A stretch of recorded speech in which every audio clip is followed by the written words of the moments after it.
Clinic Live with me, Jez Rose. And me, Adrian Caunter. This is odd, because Joe's not here. We're going to party. Adrian and I were just discussing whether perhaps we should just nip off to the pub, and Joe will never know because he's not here. This is brilliant. This is a whole show without Joe. We can take it down with us, like a live broadcast. Oh, no, just going to the just going. Oh, fair enough. Yeah. So Joe's not here. So this week we had a behaviour special, which was some amazing stuff coming up this week, and Adrian's here, of course, to give us his expert veterinary advice. Or just some advice. Just some advice. Kicking around. He had nothing else to do. So there's going to be a little bit clunky, and apologies if it is clunky. It does feel very strange being this side of the sofa. Yeah. I do feel like I'm a little bit like Captain Spock on the Starship Enterprise, or whatever it was. Was that Spock? Yeah, Spock was on there, yeah. Did it? No. Oh. Okay, moving on. So, this week is our behaviour special. We got run up with this week's news stories, and there's some sad news stories, but some really cool news stories as well. And God said, let there be light, and there was. Sudden bright burst of light there. We've got another live competition and some amazing special guests. We have Sarah Fisher from Tellington TTouch UK, who is here. If you don't know who Sarah is or what Tellington TTouch is, where have you been? But don't worry, all will be revealed today. She's here live in the building. Going to be talking about some behaviour issues in animals. And we have Mrs. Stagbar is here. Deborah Campbell from PureDog, who owns Stagbar. She's here to, and we talk about Stagbar all the time. We're fans. Are they from her? These are from her. No, not from her. Okay. She doesn't have, well, not now. I don't know if that's how it started. I don't know. But she's here too. And of course we're going to talk to, we have our usual Q&A with our head vet, Adrian, and my Q&A too. But first of all, we have a live caption competition, don't we, Adrian? We do, yes. And what's the prize? I believe it's a bag of Vet's Kitchen food. It is there we go. Bag of Vet's Kitchen food. And you can choose the bag, so if you want the light one or you want the adult one, then go ahead. And all you have to do is, on our Facebook page, provide a caption for this very cool photo here. And now I have a caption that I could use, but I think it's possibly a little bit rude. So there is a little cat there being sniffed by the little dog. They look like they're best friends. Ish. They are at the minute. I was going to suggest something about a jugular, but perhaps I won't. It's too late, I have. So go ahead on our Facebook page, facebook.com/vets.clinic1, and you should all know it by now, it'll be on your favourites. And go ahead, enter your caption under there, and live today, before 2 o'clock, we will announce the winner who will get a free bag of Vets. The new range, live food. And talking to competitions, we have our Pet Factor. Almost got it wrong. Like the X Factor, but with pets. Yes. We're not allowed to say X Factor. I don't think, no, I don't know. If you say X Factor more than once, like if you just say X Factor again and again and again, do you get fined every time you say I don't know, maybe X Simon Factor, Cowell appears. One X Factor. I don't know. Like Beetlejuice. Yeah, say it 3 times, he's here. Maybe, I don't know. So anyway, our Pet Factor, our search here, our Vets Clinic search to find Swindon's most talented pet. And there have been some quite incredible entries so far, but you've only got a week left. It ends this coming week. Running out of time, yeah, that's it. Running out of time. So dress up your pet, teach him to ride a unicycle, do whatever you want to do, but it finishes this week. And you could win 1 year's free pet care at Vets Clinic here, worth £250. It's pretty good, yeah, it's pretty good. I mean, because obviously everything here at Vets Clinic is all about low-cost pet solutions, so £250. That's going to go a long way, yeah. It does go a long way, doesn't it? Would that get you £250? Just about. For how long? 5 minutes. No. So you've only got until the 21st of January to enter. So if you want more details, go to the Facebook page, The Pet Factor Swindon, to learn more about that. So, Actually, on that note, I just wondered while we're talking about that. No, that 250. Can they put that towards you? You asked about me, but can they put that towards you? £250 can go to anything here that we sell at Vets Clinic, any of our services. So it could be behaviour services, puppy training, behaviour consultations, castration. Brilliant. For your that answers that.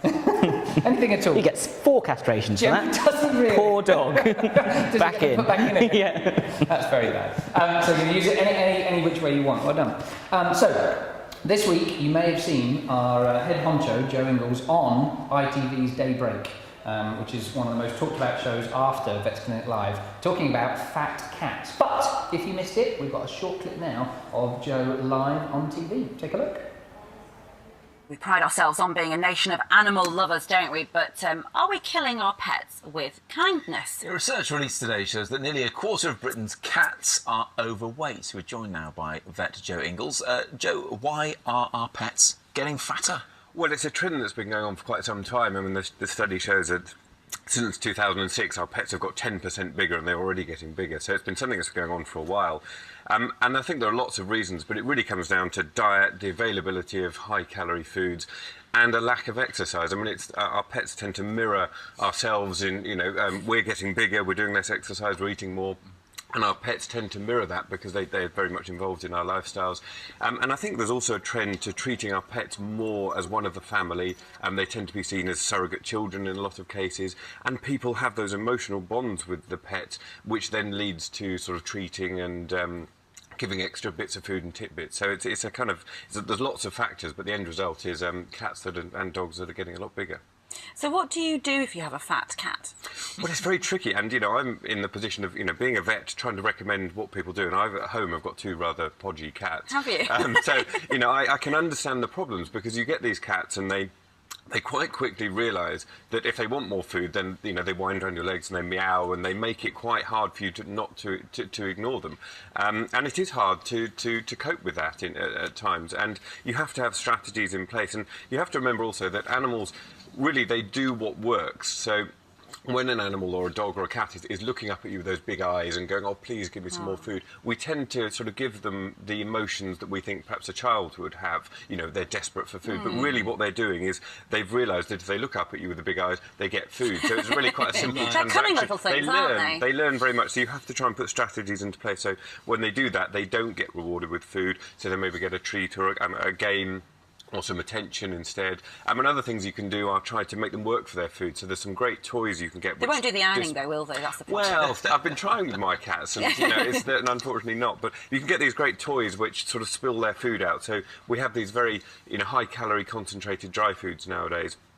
Which, if you just leave them there, the cats will just gorge on them and tend to get overweight. But if you put them in one of these toys that rolls about, makes them work for their food a bit more, that can help. Good stuff, Joe. Thank you very much indeed for joining us. So there you go, El Capitan live on the telly. Wasn't Can't get enough of it, can he? It was brilliant, wasn't it? It was very good. I didn't have to see it again because I saw it. I only have to see Joe Ingles on TV, and I cancel everything and make sure I'm sat in front of the TV and record it and do a second recording just in case. You didn't watch it, did you? No. No, neither did I. So we've had some entries on our live caption competition to win a free bag of Vets Clinic food. Let's have a quick little squiz. This is one of the dog touching noses or sniffing the jugular out of a cat. Let's have a little look. So we've got... Just like Joe. I know, I'm sorry. Technology! Deborah says, look into my eyes, you will leave this house, never, ever, ever to return. So that's very good, I liked that. Although, we don't know who's saying that. Do you reckon that's the dog or the cat? It'd be the cat, wouldn't it? Cat. Cats are more sinister. Yeah. And then Kate says, seeing it is so cold outside, it seems only right we should Eskimo kiss. Oh, Adrian? I'm good, actually, I'm good.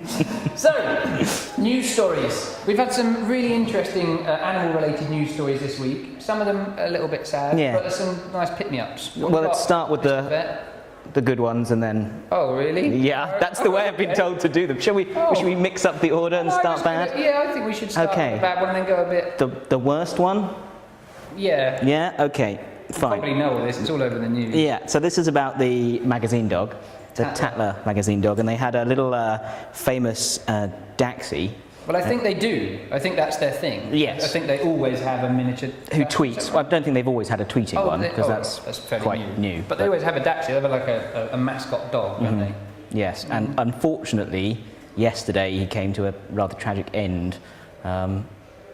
He was caught in a revolving door.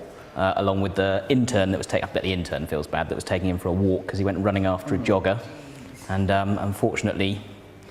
There's a little picture. I thought we've got a picture of him. He's a very cute little dog, very young dog. It's a tragic end to him, but he's quite a famous dog, and that's presumably not a great way to go. But he was young, wasn't he? Yeah, he was young. I haven't got his exact age on the article. It just says young dog. But yeah, he looks young. He doesn't look more than a year, 2 years old. But so walking the dog and it gets pulled. The dog pulls to go and see. Pulled into the revolving, to go and see somebody new or a jogger or something. It's and really sad. Yeah, awful. Yeah. And just one of those accidents, a pure accident.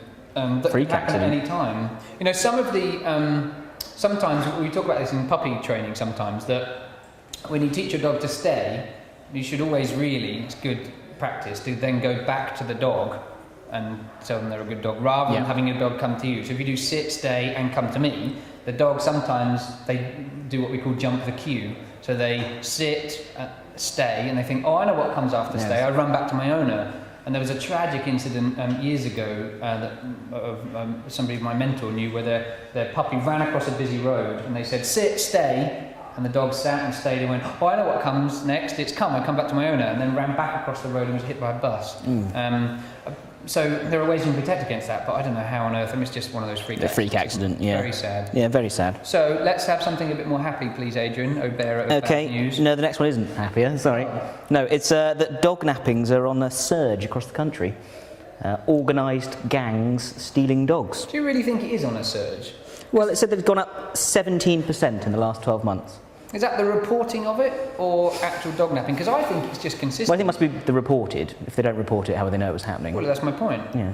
But what I'm saying is there actually a surge in it, or does it happen all the time? And I think it happens all the time. Because, I mean, there probably are areas, like times of the year, that it spikes more than others. Yeah. But it's something that happens, it's a risk all the time. It's happening all the time. I think with more and more expensive dogs nowadays, it's happening more and more frequently. It's becoming almost a cottage industry, isn't it? You know, people know that if you nick somebody's dog, they'll ransom it, and there's now insurance companies pay out for it, and there are search and rescue people that pay out for it, and so you can nick a dog and say, oh, I want, I don't know, £1,000 for it. Which is exactly what happened on here, yeah. Oh, really? People, asking for ransoms.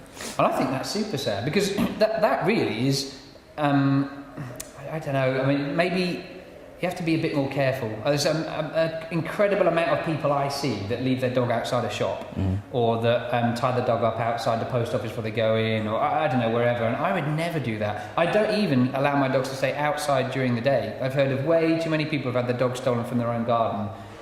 In fact, maybe that's something to be interesting. If you're watching now and you've ever had, you've ever sadly been involved in your dog either being stolen or you've got it back, we'd love to hear from you. Post on our Facebook page and let us know. Or if you know somebody that's ever had their dog stolen and they didn't get it back, or they did get it back, how long did it take? Let us know about the details, because it's so tragic and yet avoidable, isn't it? I mean, and cats too, if you've had cats, of course, or pets generally. Does it say in your news article there anything to do with when or where the pets were taken? Is there There's not kind of a trend. It's going into some of the extreme cases where they've been taken from their houses, and they think people inside. They think people have been watching the house for a bit and then going in the bit where they're unsupervised. Sad, It's crazy, isn't it? That's really sad. When stuff like that you can never protect from. It's like you can't really ever protect from burglary, can you? If somebody wants it, they're going to take it. Yeah. That's very sad. Okay, well, we've got a couple more. In fact, we've got 9 entries now on our Caption competition for a free bag of food. Going well. Here it is. As touched by Adrian. Gillian says, what did you have for lunch? That's a good one. Debbie says, just a kiss, okay, but after all, it is our first date. Byron says, come on, you know you want a kiss, but the only thing I forgot is the mistletoe. Joe, our very own Joe Ingalls, says, I'm regretting dipping my nose in super glue now. Is Joe allowed to enter? Joe can't have his I think if he own bag of wins, food. he has to eat it himself. Yeah, I think so. Yeah. What's he doing on here? I thought he was in some important place where he couldn't come. He's just kicking around on Facebook. He's just at home, isn't he? Liz says, my nose is bigger than your nose. Shaz says, friends forever, that's cute. And Marie says, oi, have you been eating my vet's kitchen dog food again? Brilliant. That's very good. Product placement. Okay, very good. Do let us know if you've got any news on vets that have been pets that have been stolen at all. I've got one more story, but I remember now why we were doing them in the order of the fluffed it up. Yeah, that, because we were going to have a little chat in my question and answer bit about what we could do to prevent that happening. Look, I'm sure these people are intelligent enough to be able to link things together and link back again. Joe's watching. Well, other than Joe, obviously, Go on. What's the next one? So the final news story was about these stray puppies that are being taken in, and they're being trained up and used as service dogs. I love this. This isn't brilliant, though, is it? It's in the States. It's in the States, yeah. I think this is brilliant. So puppies that end up in a pound, or have been dumped somewhere, they've been taken up by this service organisation, trained to be service dogs. So assistance dogs for disabled people, sniffing dogs, etc., etc. I think that's awesome. It's great, yeah, brilliant. And yet news. again, a brilliant example of what dogs can do. You know, we did some fundraising here, didn't we, for Guide Dogs for the Blind last year. I'm always talking about our amazing charity, Medical Detection Dogs, who I support. And there are, of course, Hearing Dogs for Deaf People, Dogs for Disabled, Canine Partners, loads of them out there. Cool. All right, so that is our news stories for this week. Thanks very much, Adrian, for the depressing news about most of the news stories there. So we have our Q&A, which is here, veterinary Q&A. Now, Linda has asked, do cats suffer from dementia? Because her 12-year-old rescue boy has started acting very strangely. Okay. Well, I suppose the short answer is yes. Brilliant. Next question. No, we've got some good questions this week because that actually ties quite nicely between the two of us. Because that's a medical and behavioural issue, really. So we do see dementia in cats. I used to have a cat myself with dementia. The classic signs they tend to show would be asking for food repeatedly but not eating it, just kind of walking off, coming back again, asking for more. Yowling, they have this particular yowl that they do that sounds very distressing, especially when you've kind of left them alone for a little bit and they're thinking, where are they? Staring at the wall, that's another one they'll do. And then, they start to lose things like their ability to toilet normally. They start messing around the house or wandering a bit. It's a dementia that we see. And how old? Generally speaking, it's over the age of 10, but as with all dementias, it gets progressively more common as they get older and older and older. And I think that if you were to do pathology on the brain of the cats, then the changes that's going on in there is very similar to what we see in Alzheimer's patients. So it's it's and same similar. for dogs too. It's very, very similar. Similar kind of thing. Less people bring their dogs in for that, but we see it about the same amount. I think the yowling is probably the main one that people get disturbed about, whereas the other things, going slightly off their food and staring into space, and then the toileting issues, people kind of think, oh, maybe that's an old age thing, which it isn't really. I mean, old age in itself isn't a disease, but they're kind of more willing to accept those things. But they're all part of the dementia changes.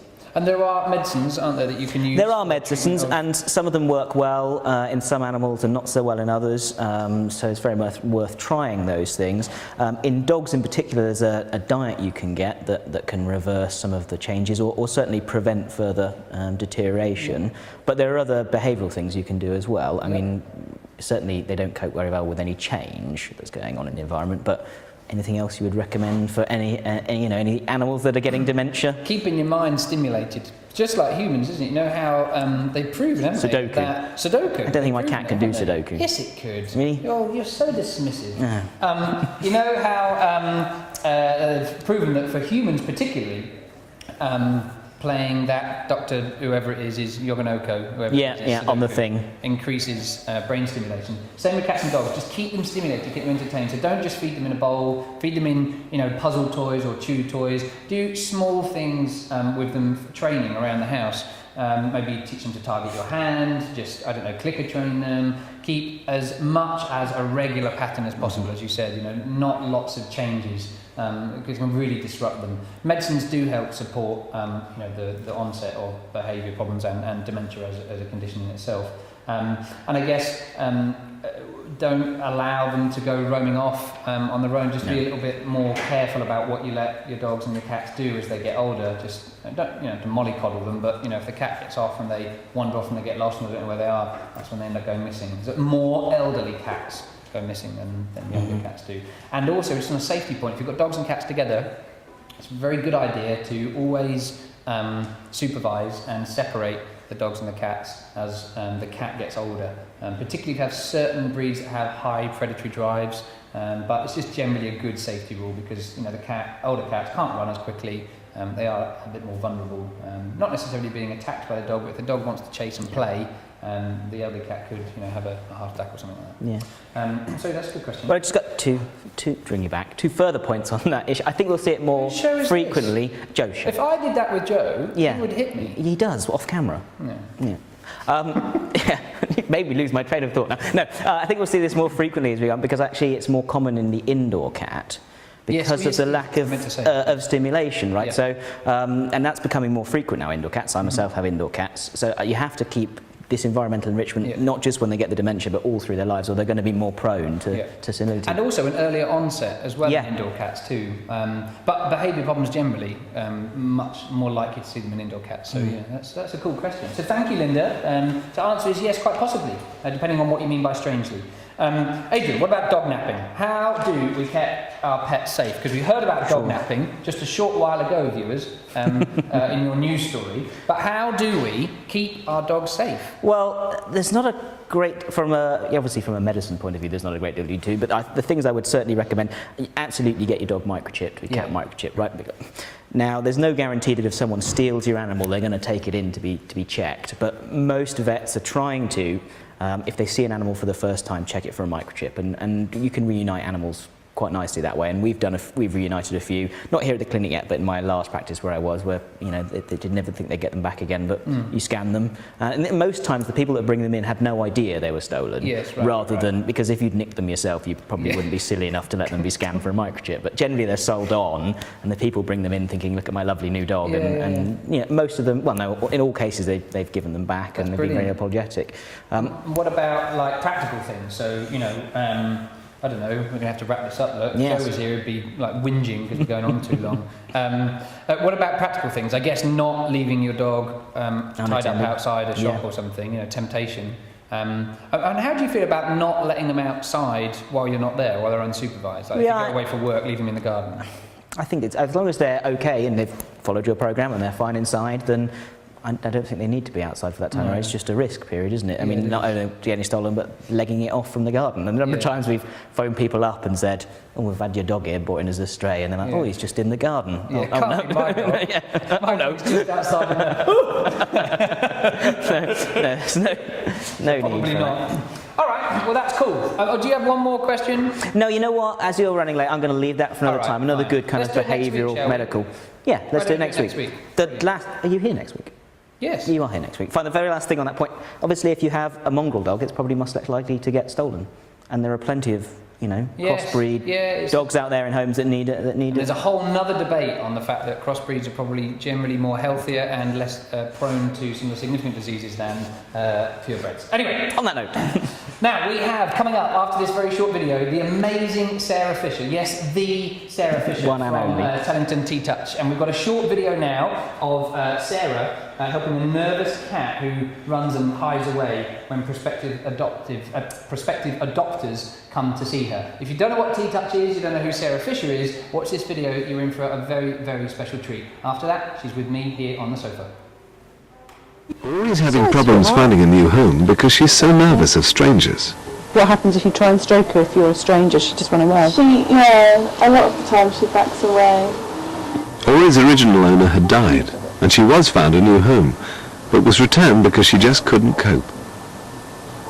The biggest problem is when people like the look of her before they come in, and I bring them in to meet her and she runs away straight away, so people tend to go by their first reactions, and if she's going to be running away then they're not interested. So.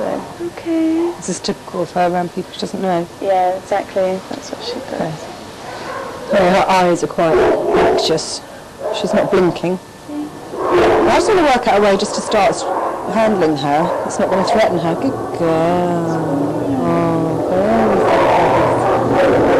Well, this is a way of being able to have contact with them without leaning over and grabbing them and without pinning her even more in her corner. Yeah. And because it's curved and soft, I actually feel it's quite nice. Good girl. But she's getting anxious already. Sorry, Papa. Oh no, darling, I know, it's really, really bad. It's very scary. But I can just keep stroking her as she's moving around. And the other advantage of having a feather in the wand like this is it means that if they do hide under something, which is really common, you can still have contact with them without putting your face down to their level and having to reach your arms in, which threatens them more. And in some cases isn't a good girl. And in some cases isn't safe at all. Good girl. That's better. Yeah. If you watch as well, this little ripple that goes through her coat, this is typical of cats that don't like to be handled. You get it on all animals, rats, cats, dogs, horses. And when you can change that feeling in their body for them, their behaviour changes. and they relax a lot more, and their stress levels are lower. And it's hard, there's so much noise for them. It's really stressful. She's just starting to push herself into the feather a bit. So let's see what she feels like if I go a little bit nearer to her as well. Oh, good girl. Now she's starting to close her eyes and getting a bit more. Yeah. You're very gorgeous. Good girl. Good girl. So there you go, pretty awesome stuff. That's just the very tip of the iceberg. I'm super excited. Sarah Fisher, here she is, is here with me on the sofa. I'm very, very excited to have Sarah along. Lovely, lovely person. If you've not met her, you might have heard of her. You might have heard of how lovely she is and all the cool stuff that she does. Cheers. Stop it. So we'll talk more in a second about the cat in the video. Cool. But first of all, I had a very short introduction there in the video about what, I guess, an introduction to TTouch and what it is. But give us your kind of rundown on what is TTouch, because it doesn't really tell you what it is, does it? TTouch, what is it? It's quite hard to describe it really, but essentially it's an amazing technique that's used to work with all sorts of behavioural issues and also for anybody that interacts with animals through their work or anything. And it's a way of using a combination of body work, groundwork in the case of horses or dogs, and some specific equipment to lower stress, release tension in the body and improve physical balance, which in turn improves mental and emotional balance. Wow, there you go. It's like a complete picture. This is perfect. It is. With the cat there in the video, that's pretty much, apart from the groundwork you were talking about, that's pretty much addressed everything you've talked about just then, right? Yes. So tell us what happens next in the video. I mean, because the video, we could actually probably see more of the video, but with that particular case, how does the touching and the contact help the cat? Because I guess you could argue, I'm playing devil's advocate, right? You could argue that if the cat doesn't want to be touched, why do we carry on touching it, right? For sure. Talk to us That's a about how really that valid helps. point. But all animals need to be handled at some point for veterinary checks, for health checks, and also that is essentially why most people want an animal, because they want that tactile relationship. Yeah. And also an animal that doesn't like to be touched is normally carrying tension in their body. So it's not just touch that is concerning to them, they have other fears that influence other aspects of their life. And animals that don't like to be touched are often really tight through the back and really tight through the hindquarters. And when we can change the way we touch the animals and use the back of the hand to initiate that contact, or start with a feather on a long schooling stick so that you're a further distance from the animal, we can start changing that tension in that animal's body and make contact more pleasurable for the animal. But we don't want to force it on the animal, and you must always be mindful when we're interacting with an animal, we're doing something with them, not just to them. And I guess secondary to that also, it's not just about them liking being touched, it's actually reducing that tension that the touch actually becomes a part of, doesn't it? So, when you've got tension, and it's true of people too, right? It is People the don't, same. I don't have my neck touched, or don't touch me on my head, or I It's the can't stand same. my arms being touched. Same deal, right? It is. And it's not just about being touched, it's the fact that because they're so tense, the touching exacerbates the tension. Absolutely, and you get this vicious cycle.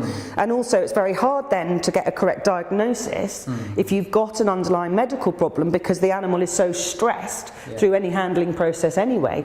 And if we, with the touches, because it's using very specific movements on and with the animal's body, if we can start to release the tension, you can start to isolate where that problem area may be, so that you can then say, actually, I think this may be a case where the animal has got an injury, I need to go and consult a vet, and you can pinpoint more accurately where that level of tension may be stemming from. So with our lovely cat that we saw there, Ori, I loved Ori. Come out was loving it, really. Well, not loving it, but certainly much more accepting. And she ended up loving it, and it was a really, really short time period that we had to film in. And if I'm filming with an animal, I don't want to force an animal to do anything, and also if I'm not going to get the result that we want, I still want that aired, because that is the reality of working with animals. And I don't want owners thinking they're a failure or their animal's a failure if they can't get a quick or that things result in 30 minutes like we see. Absolutely. And so we literally had 10 minutes to film, and we just did what we could do to help that cat be less stressed and to present herself better in the cattery to increase her chances of finding a home. And within minutes she was purring as I was able to then work all around her head, all around her ears. Fantastic. Interesting though that you use a feather with cats. Is that just cats that use a feather for, or other stuff? Do they not get predatory instincts where they go, what the hell is that? Oh, it's a bird. For sure, of course they do, but again, people need to look at, is it a play behaviour, or is it part of high adrenaline in the body and therefore linked to stress? So sometimes if the animal's really, really touch sensitive, I might use 2 feathers on 2 wands, so that we can stroke with one and the animal can play with it if they need to, while we're then starting to initiate contact with the other. But soft paintbrushes work. We can use those for all animals. Feathers on birds, fantastic to start handling animals like parrots again, because touch is important. It really, really is important. I think it's it's the white elephant in the room that nobody really ever talks about, like pain, borderline hypothyroidism, and I guess touch. Absolutely. Such an impact. I often, just as an experiment, when highlighting these sorts of points, and I talk about TTouch, I don't know what it is, and I say, well, look, you've got to look at Sarah's stuff. But in fact, you can do this at home now. So grab your hand like this, and with your little finger, because that's the smallest bit, just go ahead and very, very gently just run along the inside here between from your wrist here towards in between your thumb and your knuckle, and you can really feel that. Just really, really lightly.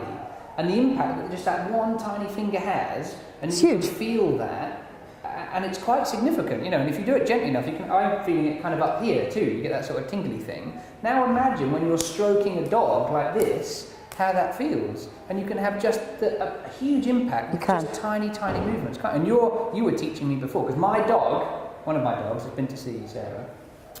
Wonderful, he loved it, like really loved it. It was all a bit sort of tense, and then by the end of it, Sparko on the floor. And I've been using some of the stuff that Sarah was teaching my dog now, and it helps him hugely. And there's more to come, but we'll talk about them in the future videos. But you're a big proponent of using the back of your hand. To start, to initiate contact with the back of the hand. With all animals? Definitely. Normally, because it's a new experience for the animal, they won't have an expectation of the palm of the hand coming and grabbing. It's less likely that you're going to lean on the animal with the palm of the hand, or pat the animal, or go into your own habitual response, which, if the owner's a little bit anxious, is often to sort of scritch and scratch at the animal and ruffle it around the ears if it's a dog. But that's really stimulating to the nervous system, and that's what we're working with TTouch, the nervous system. And we want to often turn down the volume on that nervous system, and therefore reduce the anxiety that may be triggered by more forceful handling, even if it's well intentioned on our part. So the calm, slow stroking with the back of the hand will enable the animal to settle more quickly, enable it to be more accepting of contact without feeling threatened, but it will also enable you to pick up temperature changes through the body, and they're significant as well. Fearful animals have cold feet, and that's what we say if we're worried about something. We say, oh, I've got cold feet about that. So it's all logical stuff that we're talking about. We're talking about circulation, tension, blocked awareness, pain often as well. Having cold feet, that's a really old saying. So is TTouch new? I mean, is it a new thing that's only just come about, or? It's been around for 32 years, and Linda Tellington Jones developed it for 32, actually it's probably 33 years, time goes so quickly, and she learnt some very gentle massage techniques from one of her grandfathers, and then studied with a gentleman called Moshe Feldenkrais, who taught the importance of working with the nervous system to change habitual behaviour and postural traits in humans. And she adapted some of those principles to first horses, and had extraordinary results, and started to look at the dynamics of the problem animal with new eyes. And from there, it's now a technique that we use for all animal species, including snakes, birds, rabbits. So what are the applications of that? I mean, that's an amazing explanation of what it is and how it works and what it does. But so where can you apply it? What can you do with it? Do what you want with it. To who? Applicable for any situation where there's handling of animals. So not just stress. Not just stress. It's a great way to connect with the animal. Right. And also it's very... Also, if your dog or your cat or your rabbit or your horse or your guinea pig or whatever doesn't have a behaviour problem, you have a lovely relationship with them, you can still learn TTouch and to enhance that bond, make them feel calm and make them feel, oh, this is nice, Mum. It gives you more tools to interact with your animal. And again, that's why we have animals. We want that relationship. We want that partnership. And most people that study TTouch, when they greet an animal that's unknown to them, if it's safe for them to touch the animal and the animal's moved towards them, they will start doing the circular touches instead of going hello. And you think, the patting and the stroking is pleasurable for us, but sometimes it's quite crude and gross. And these lovely touches are so much more sensitive, and you can get a lot of information, and it's rewarding for both the giver and the receiver. We talk about that here, actually, on Unboxing It Live, a lot. That, for example, Personally, I'm a big proponent of if you have a reactive dog or an aggressive a dog demonstrating aggression to other dogs or people, not letting them off the lead where there are other dogs and people, but to keep them on the lead and do some stuff with them here. Yes. And owners often say to me, well, but he won't be able to run around the field, or if you're teaching a dog not to pull, and you only ever get to the end of the road, but it takes you half an hour of lots of thinking and learning.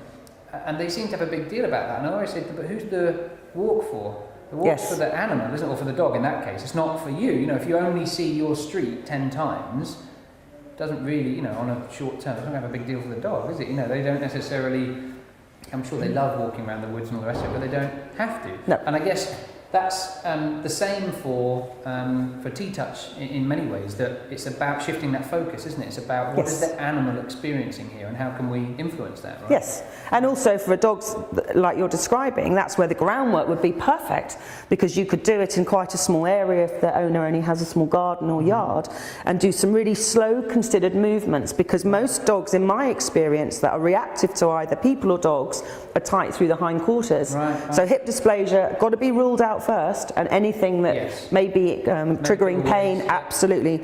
But they're often very rigid in the body. So through the groundwork and the body work, if you can handle them, because some dogs don't like contact at first, you can increase the flexibility through the body, which naturally then increases the flexibility through the brain, giving the animal more choices in the way it expresses itself. Touching, but also groundwork. Really slow, considered groundwork. It's like doing yoga for the dog. Yoga? Yeah, how cool it's great is for that? dogs on reduced exercises. Fantastic. 'Cause it takes quite a lot of mental thought to organise the body in a slow, considered manner. So it's fantastic. Well, listen, we've had somebody ask a question. Can I read it out? Absolutely. Okay, so Donna Louise says she's definitely going to try that feather technique with my cat Shadow. Great. A tenor that Shadow's black. Right? My cat Shadow, as he's a very nervous cat, hides all the time when anyone comes in. Okay, very similar. Very good way of my friends and family to interact with Shadow Definitely. without scaring him. Hopefully will build up his confidence. Amazing work. So that's ideal for her, isn't it? Yeah, remember to do it slowly. The video was shot some years ago and we've refined it. We've worked way more slowly. It still worked. And we were working more quickly. Yes. But you practice as well. Okay, people might think you're a little bit crazy, but practice so that the stick with the feather on becomes an extension of your arm, nice because you want it to be fluid, and a natural calm movement. And I noticed that actually and I think that's why it looks like massage, doesn't it? It does look like massage. But it's not, It's not. at all. So tell us the difference between, so why is it not massage? We're not causing friction. I used to do massage. I trained for 3 years doing massage for humans. Can we have a look at that before we go? There. So massage is really creating friction and releasing tension in the underlying tissues. You're looking at the attachment and origins of the muscles and ligaments and things. And TTouch is really mainly working with the skin, which is the biggest part of connective tissue on the animal's body and on the human body. And we're also doing slides along the ears to lower heart rate and respiration. Okay. So we're looking to move the animal's body in a non-habitual way. We've all got habits, so do the animals.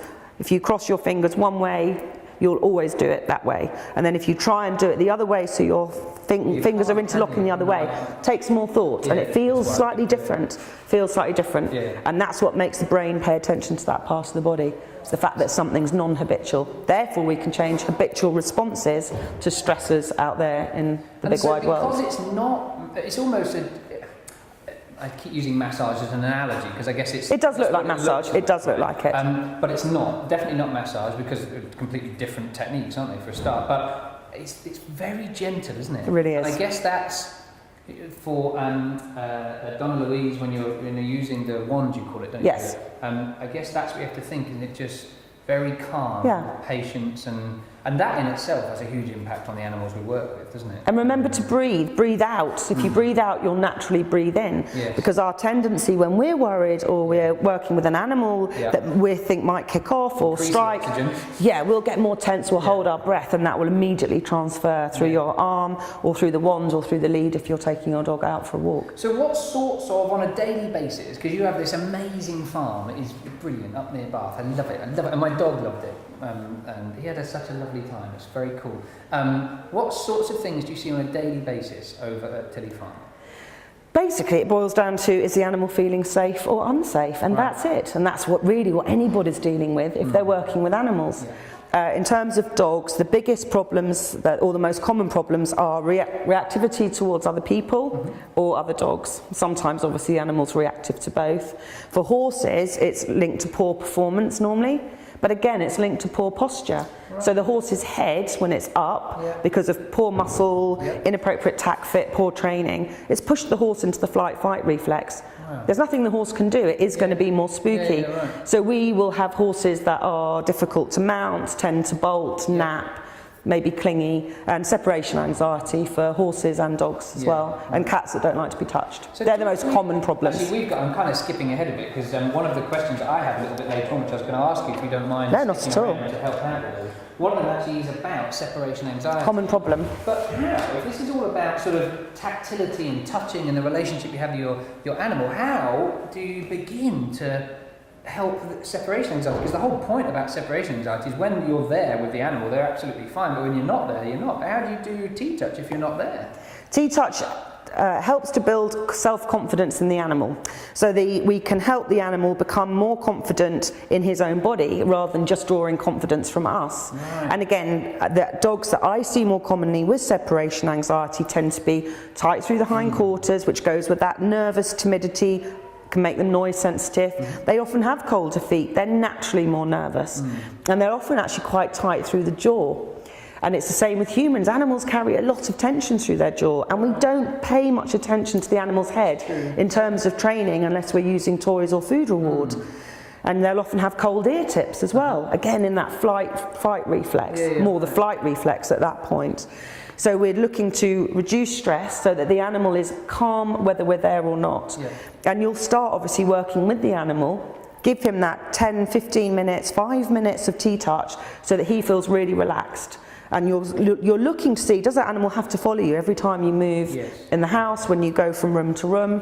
And then using other tools that incorporate the tactile system, obviously, like the thunder shirt, to teach the animal that he can be safe on his own.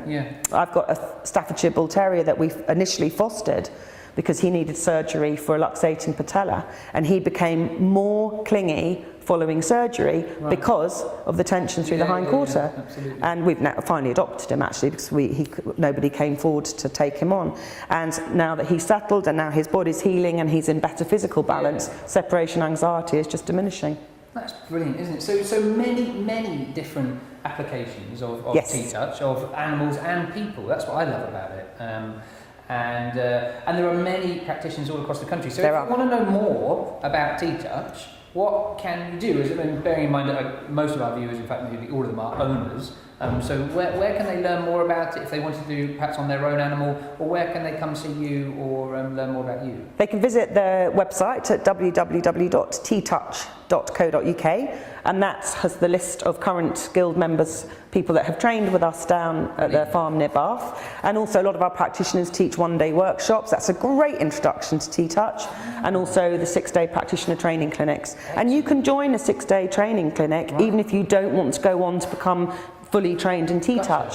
But what we find is people do come and then they become so addicted to the work, which is exactly what happened to me, that they want to come and learn more and more and more. And that's where I'm going. I'm off. You are, yeah. I'm going there. I'm going to go and have a little look at T-touch. We like using lots of different things, and the best practitioners of any field have a nice wide knowledge of different things, and that's just what T-touch is perfect for. It's a really quite significant tool, not just a little one, but it's a big tool to keep in your bag that you can dip in and out of and use, as we've seen today in many different examples. So, listen, we've got very quickly a very quick Q&A.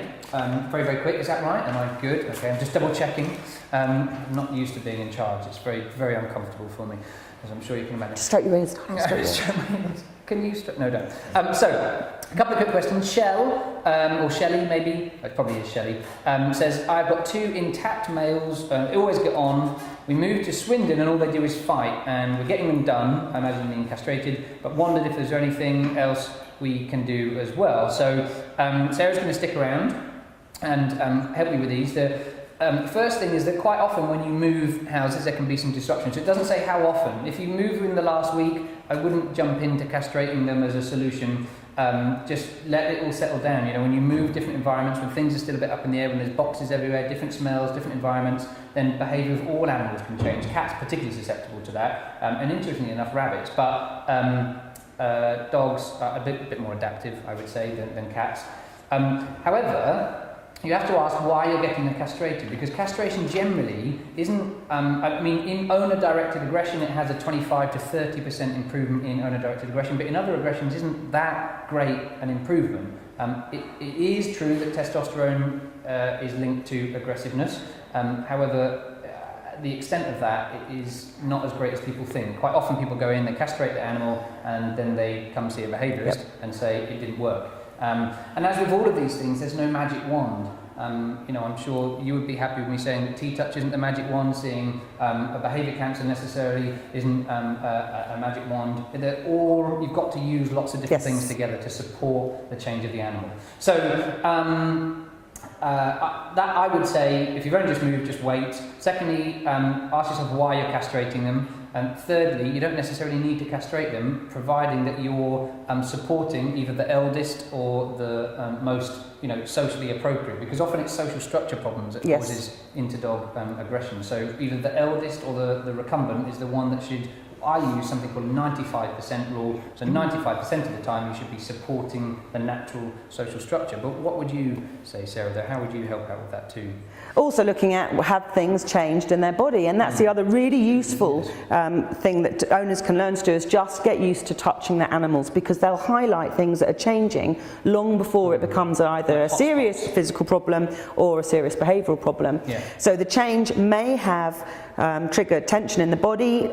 Dogs that tend to get quite reactive to each other, often really tight through the back, they may be hotter through the lumbar area, and also things like hip dysplasia, arthritic changes, that can trigger it too. Lots of dogs that are reactive are really tight around the base of the tail.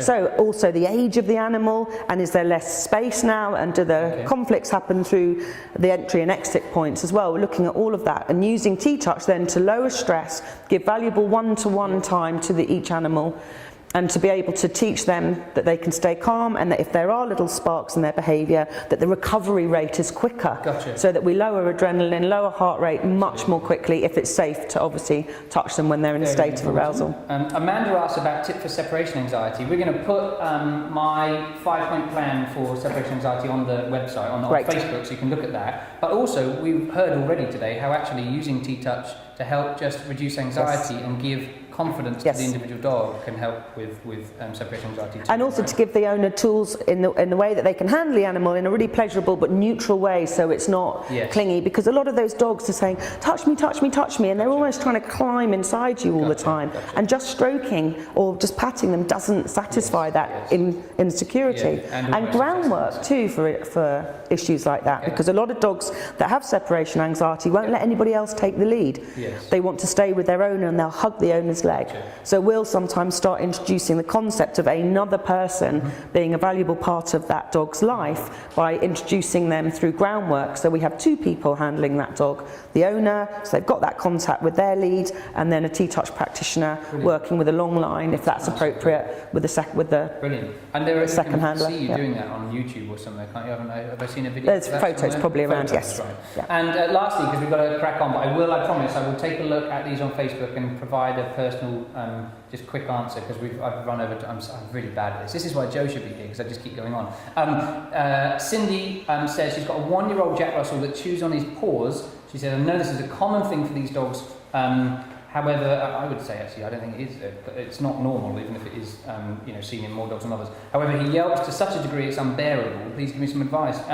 It's really difficult, Cindy, because there's so many questions I would need to ask. It could be something we call Derelict Dermatitis, which is a behaviour problem that sometimes manifests as a clinical problem. Could be due to anxiety or problems locally with his paws. Could be even a degree of separation anxiety. But one thing is, don't punish or reward or reinforce in any way the licking on the paws, right? Distract the behaviour, so get him to do something else, and then obviously reinforce that behaviour.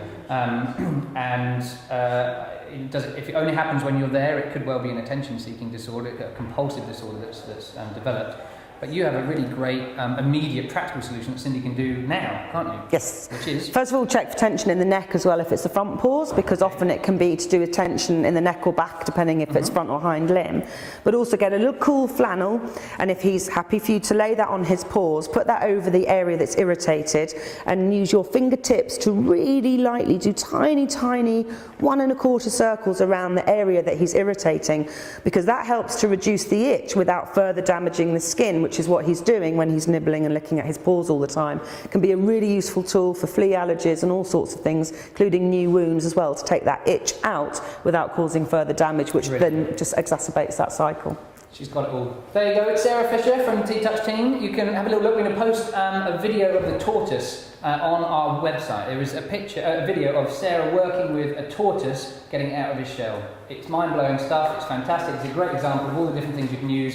Sarah Fisher, thank you very much. Thank you. And after this very, very quick link, we have Mrs. Stagbar. Oh, no, a sting, that's what I meant. A very quick link. We've got Mrs. Stagbar. So the lady who invented, well, didn't invent it because they're natural, but who just first decided that people could use horns for dogs. Straight after this.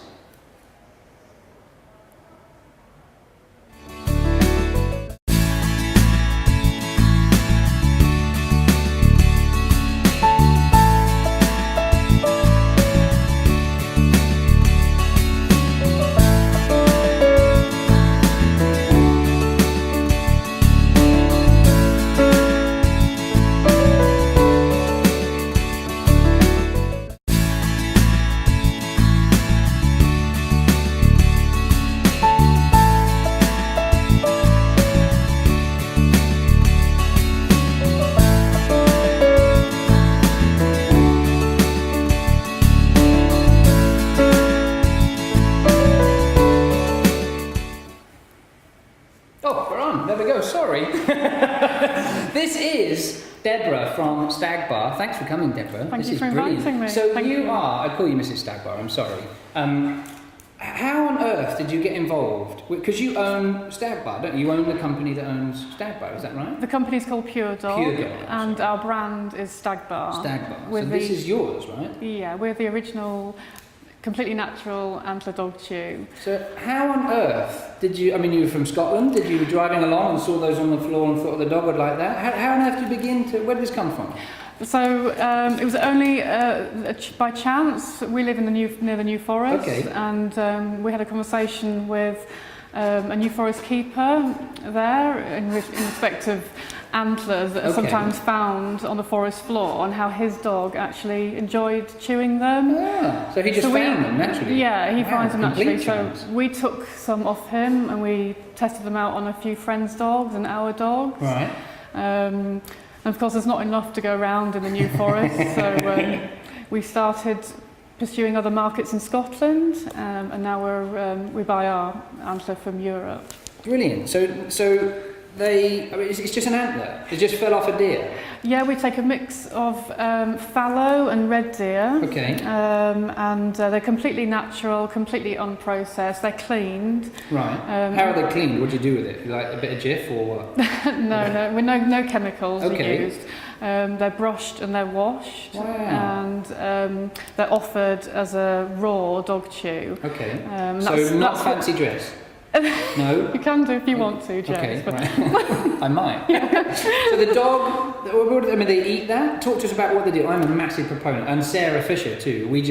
I cannot recommend Stagbar enough. It's a brilliant thing. But explain to everybody, if they've not seen it or don't know what it is, or think, what the hell, that guy's holding an antler from a deer. Why are they so good for dogs? Okay, so they've got a number of benefits that we've found that we weren't originally aware of. Okay.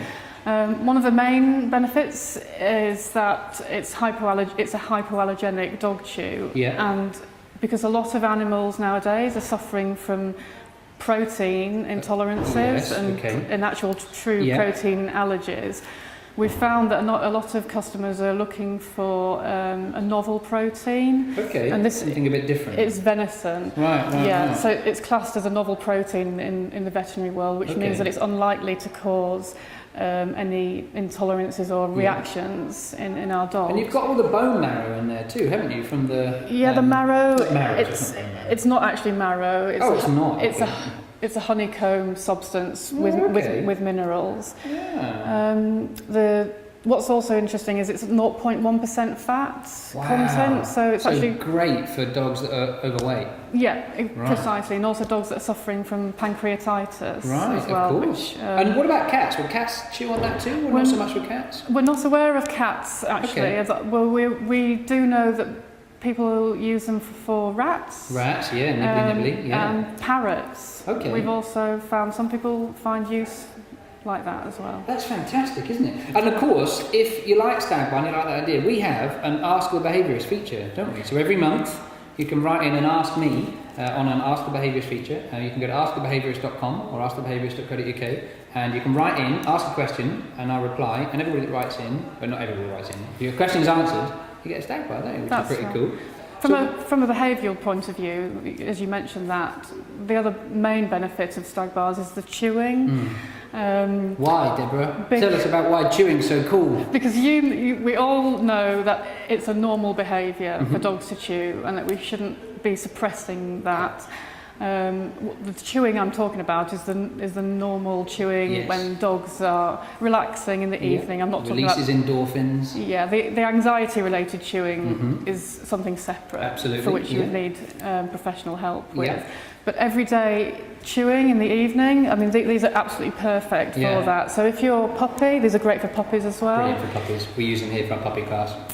So if your puppy is running off with your slipper, or you catch your puppy chewing the end of your favourite rug, the nicest thing to do would be just to simply offer a Stagbar or similar chewing products. And because the puppy's not doing anything wrong, he just needs to chew. I think that's brilliant. And we've got a couple of people who've written in completely off their own back. We haven't even asked for this. Aura says, I have to thank you for creating an ethical dog chew in which animals have not been harmed in the production of it. Because that's another point. These aren't hacked off. They're do is naturally rut, they fall off, they just fall off naturally sometimes, they get ripped off. So you don't intervene in that, do you? You just pick them up off the floor and go, oh, there's another one. I mean, we're fully DEFRA approved, and this is a naturally shed product from fit for human consumption stock. Perfect. But it's an ethical dog chew because it's naturally shed. Absolutely, so there's no ripping off or farming of them.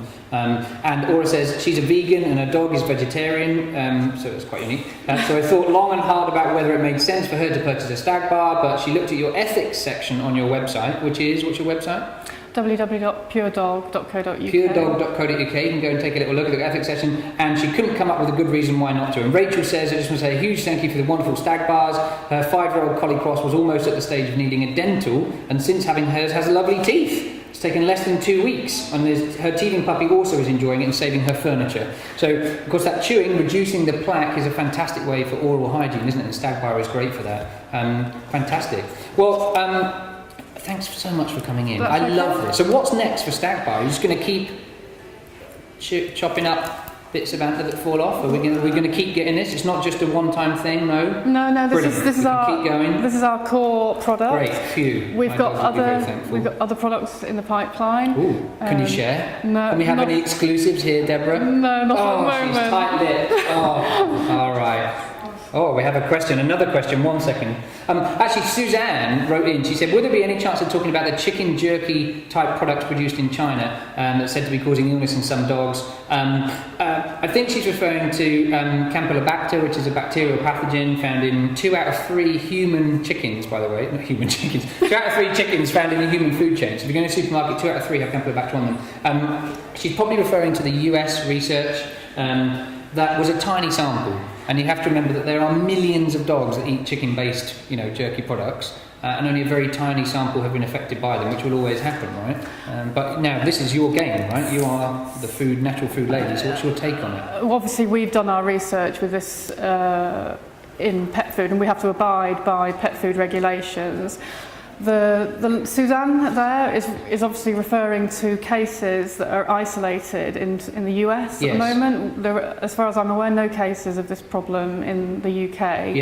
We are subject to different pet food regulations to protect our pets in the EU. Yeah. So, luckily at the moment we don't have this problem over here.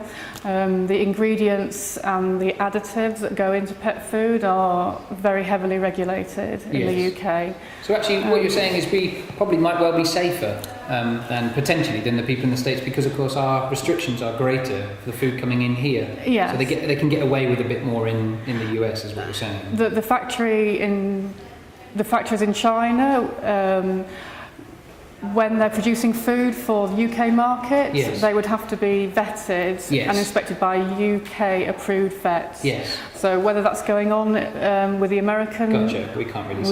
We don't know. Yeah. But the point is, bottom line is, these things are 100% natural.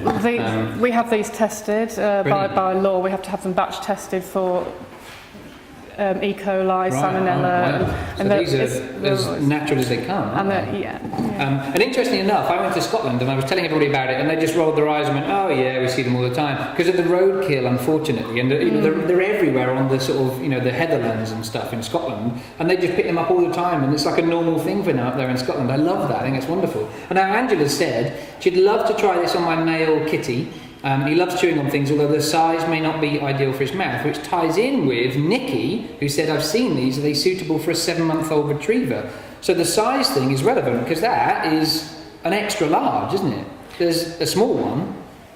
A small one is going to be about that size there. Just this bit here, just this top bit. So it's tiny, which is perfect for a 7-month-old retriever, isn't it? I mean, 8-week-old puppies in my puppy class, we give a Stagbar to, and they run off with it. They think it's like Christmas, it's come at once. It is. I love watching puppies with Stagbar. They've never smelt or seen anything like it, and they get so excited about it, and they play and toss it around and stuff.